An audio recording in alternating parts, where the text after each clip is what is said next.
Hey, what's going on, everybody? Welcome back to the channel. Today is now Saturday. I decided to go ahead and just do my reset now. I'm 10 and a half hour drive away. I'll drive the 10 tomorrow and get in Monday morning for my delivery at the farm.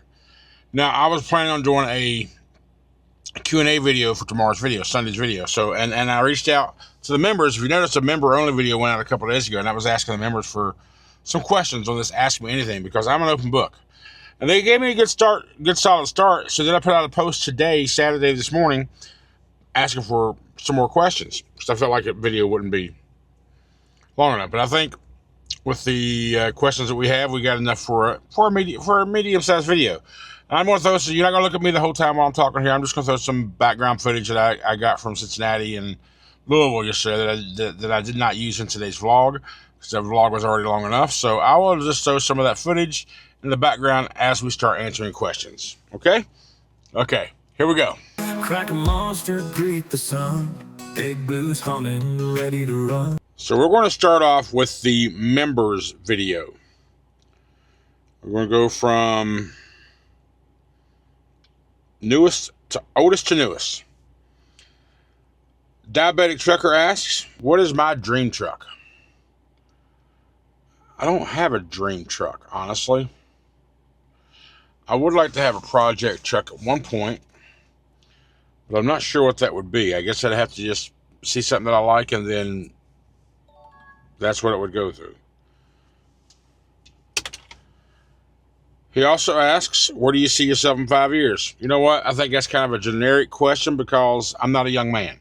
I'm 49. I'll be 49 this year. I'll be 49 in a couple months. So my 5-year plan, still be alive. What federal trucking rule do you think is nonsense and should be removed or changed? Listen, I think the ELD, the 10-hour break in between, I think the 70 hours and 8 days crap is stupid. I think your relativeness of tired should be determined by the driver. Because, I mean, you know, I'm tired. If I'm tired, I won't drive. I have to believe that most drivers are that way. ELD makes you feel rushed for time, makes you limit the time that you can and get it. Because, you know, we can drive a couple hours off 3 or 4 hours sleep. We need to get a couple hour nap to get to delivery in the morning. That's fine. We do that shit throughout the day as it is. But the ELD makes it even worse. So we need to open up the ELD more. Let us. There's a thing going on right now asking if they should let us go back to paper logs. That would help. But having that tick, tick, tick timer, it causes more stress and more harm than good. We got to change that shit. What goals do I have planned? Well, stay alive, pretty much. And but on a more serious note, this is from Josh McClain. This is on a serious note, though, that I don't want to be having to drive this truck for no more than a couple of years. I'd like to be able to get in a position to where I could have a couple of trucks. Granted, I don't want to. I'm not building this for anything no more. I'm just gonna. I just want to build a couple trucks. I have 3 or 4 trucks maybe, just so I don't have to be behind the wheel. I can just sit back and do other things, but still collect money from the trucking business. All right. So Black Throttle Trucking says, all right. Couple questions for you. How much better are you doing financially at Mercer compared to Schneider? A lot. Okay, the 3 loads this week, 5,800. Okay, and it's more consistent. And if I have a solid week and I work hard that week, or I work full that week, then I have no problem getting 5K plus. When you transferred over to Mercer, how much did it cost you, such as loss of time running, orientation, the whole deal? So I'm interested in making the move, but want to make sure I'm set up to do so. Well, if you have an SFI truck, okay, here's what it took time off. I worked my last load with Schneider and dropped that, and I got a load somewhere to Ohio or Kentucky. I forget exactly where I got it to. I got a load specifically to that area, as close as I could. And then I knew there was a drop yard in Louisville, so I took that empty trailer, and I dropped it off at the Schneider's Louisville drop yard. And then Monday morning, then I bobtailed over to Mercer. And I didn't tell Schneider ahead of time. Monday morning when I got an orientation, that is when I told Schneider.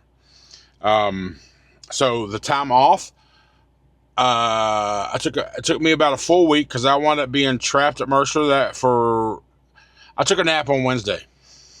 That ruined everything. I could have got out of Thursday, but I took a nap on Wednesday, which ruined everything. So I didn't get out there till Saturday. So basically, plan for a week of expenses. If you have a truck payment, have a week truck payment back saved up, so you don't go in the hole. And then but just plan for a week if you have a truck payment. If you don't have a truck payment, then just plan for 3 or 4 days. Honestly, I took a nap on Wednesday, so I ruined it all. I could have been out of there Thursday. I could have. All right, now, President Not Sure asks, going from a rookie to a success, he makes a statement first. Says, going from a rookie to a successful owner-operator in 3.5 years is quite the accomplishment. If you can go back in time to the day you graduated from 160, which is where I went to my CDL school, y'all, knowing what you know now, would I do anything differently? If I had the same knowledge coming right out of 160 driving academy.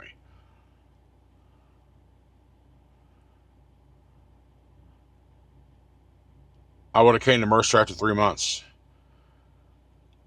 Or 6 months, or whatever the minimum requirement was, I would have came to Mercer. Would I still get my SFI truck? Yes, I would have. Or maybe I would have drove my taxi for a few more months, save up about 10 grand, and went somewhere else and got a truck. But I feel like I would have done SFI again.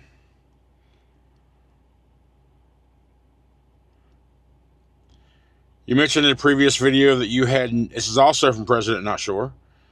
You mentioned in a previous video that you had no desire to get any endorsement on your CDL. As a recent graduate from 160, looking for my first job and considering endorsements, I'm curious about why is it not worth it. I'm curious about why. Is it not worth it?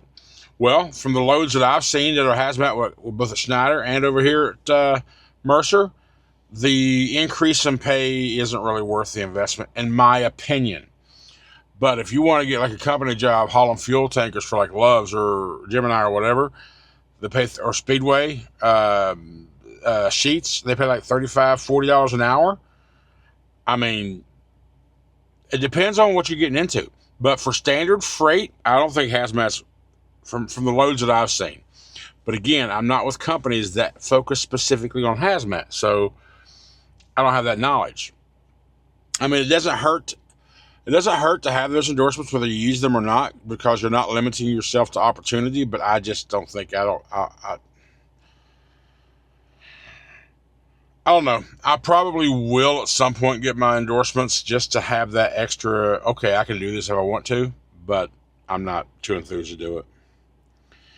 And President Not Sure says, on a side note, I'm 47 and wanted to make a complete career change from corporate IT to driving. You've been a huge inspiration in helping me get my CDL, showing me that it's not too late in life, and giving me a ton of insights. Thank you for posting your vlogs. I have to stay local, so I applied for Schneider Intermodal. Well, you sound like you're doing the same thing I did. I did the same thing at 45. Complete switch careers. I didn't go from corporate America this time. I went from taxi driving to driving a truck. But same damn thing. We're flipping our world upside down and doing something new. So I wish you the best. I hope Schneider Intermodal works well for you to where you can be home as often as you need to be. And I hope everything works out. I wish you the best, brother. I hope everything works out for you, 100%. All right, so now we're going to go over to the posts of those are the questions for the members. Thank you all, members, for that. Now we got a few over here that we did on the community post earlier. Tommy Creamer asked, if you could have a classic truck right now instead of Big Blue, what would it be?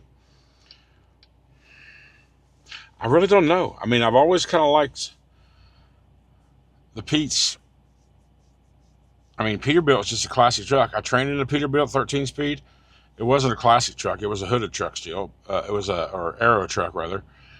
But it had stacks, and I remember riding around in my buddy's Pete. They had a long hood Pete back when I was a teenager. His family owned a trucking company. They had many trucks. I remember backing that Pete out of the garage here a couple times. I don't know, I'd say no Pete, long-nosed Pete, for sure. Flying Patty asks, if you were to purchase a new truck, would you go with Freightliner again, or would you have another preference?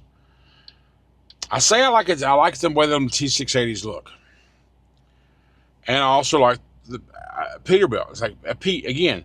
But I will say this: after knowing what I know now about, well, there's a long-nosed Pete right beside of me, great color, blue. But knowing what I know now about the trucks, what I really want, I want a Western Star. I want a Western Star 57X. It's basically the same thing as a Freightliner Cascadia, but the Western Star body. The interior, Detroit motor, all that shit is about the same. Now, the 57 is basically identical to a Cascadia, but the 57X is the one with the classic Western Star body, Western Star grille, nice beefy hood. That's the one I want. That's what I would really like. Because I'm a Detroit engine, roomy interior, for sure. And that's what I was going to say. Compared to the Pete's and the 5.7, I'm a big guy, and the Freightliner's got more interior space than those trucks do. So I figured I'd stick with Freightliner, or what I really want is a Western Star. That's what I want, the 57X. All right, Josh McClain asks over here, if you wasn't driving a truck, what would you be doing right now? Honestly, I'd probably still be driving my taxi. Pushing 30 years doing that. I can't think of any other reason why I wouldn't. HWalk51 asks, hey, what's up, country?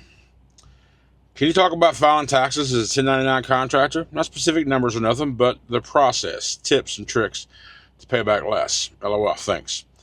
Basically, Harry, is you can pencil whip. You can pretty much write down a lot of things. Use TurboTax and just pencil whip shit, and you won't get in trouble until you get audited. So the odds of them auditing the small man like we are pretty low, pretty slim. You can write off. There's numbers of what you can write off, and you get that per diem every day too. What is it, $72.60 something now? I think I don't know the number yet. I think it changed recently. But you can write half your cell phone bill, your data bill off. Tablets and shit. What kind of shit you can write off? Work, shoes and clothes and all that crap if you're out here on the road. So there's all kind of stuff you can write off. And again, you can write off whatever you want until you get audited. Then you got to prove it. So.